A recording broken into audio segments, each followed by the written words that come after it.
good evening, and welcome back to Rhythm and Revelation.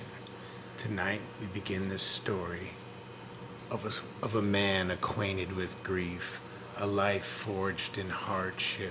Through every loss, God was already near.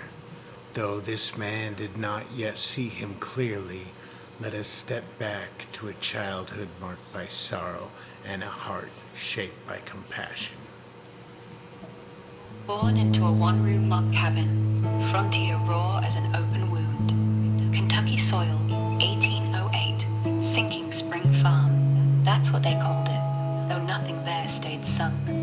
Mother Nancy, Father Thomas, siblings Sarah, and a brother who died before he drew breath. That's where the tally started, lost before you'd even learned your name.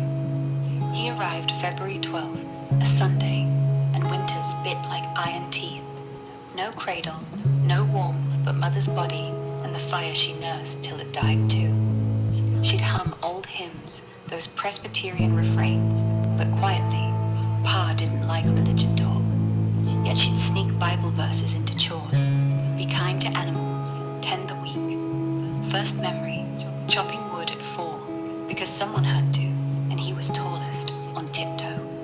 Splinters under fingernails, back aching before he'd hit 12. Then the sickness, milk fever, from cows grazing white snake root. Mother wasted, cheeks hollow, eyes too big. He held her hand while she slipped, whispering. Hardship can break a soul, or it can build one. In our story, it built a quiet strength and a conviction that right and wrong are not opinions, but truth held by the Almighty.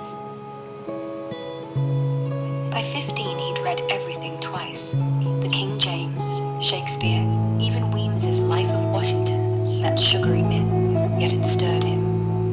Out on a flatboat down the Mississippi, he'd seen it raw. Black men auctioned like mules, their eyes empty but alive and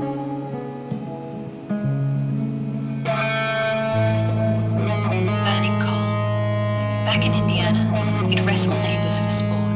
Lose gracefully, win the same. But one day, a bully half-drowned his friend. He stepped in, pulled the man out by the collar. There's right and wrong, same everywhere, he said afterwards. No thunder, just certainty. Learned law from borrowed books, borrowed time. Nights in the store, tallying barrels by lamplight. A woman came, shortchanged by the owner.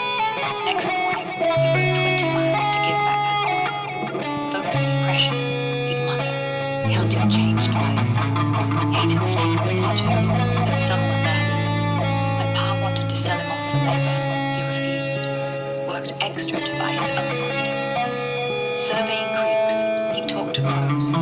Truths like that river, bends but keeps going. Joint debates, simple suit, voice low.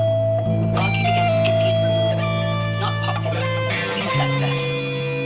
Clerked, farmed, split rails till shoulders bulged. Always writing, scraps of paper in his pockets.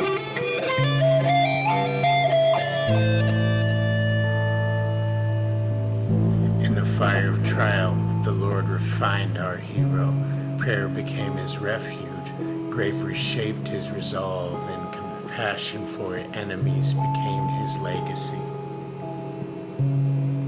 In that chamber above the East Room, where the wallpaper peeled like old skin, he learned the shape of true prayer. No grand architecture, just knees on rug, palms open. The war raged for 4 years, and some nights he heard cannons in his sleep.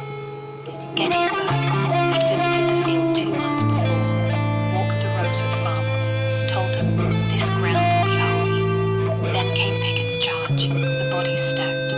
He wrote the address on an envelope, words trembling. 7 years ago.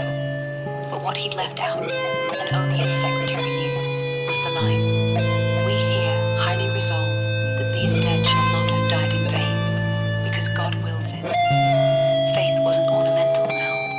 When Congress spat on his emancipation, calling it blasphemy, he prayed harder. "If God gives you a watch," he said later, "are you proud to look at the maker?"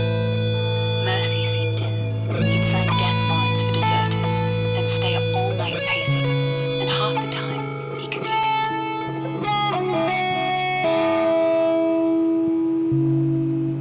So who was this humble giant? A man scarred by sorrow, yet strengthened by grace? A leader who knelt before God in the nation's darkest hour?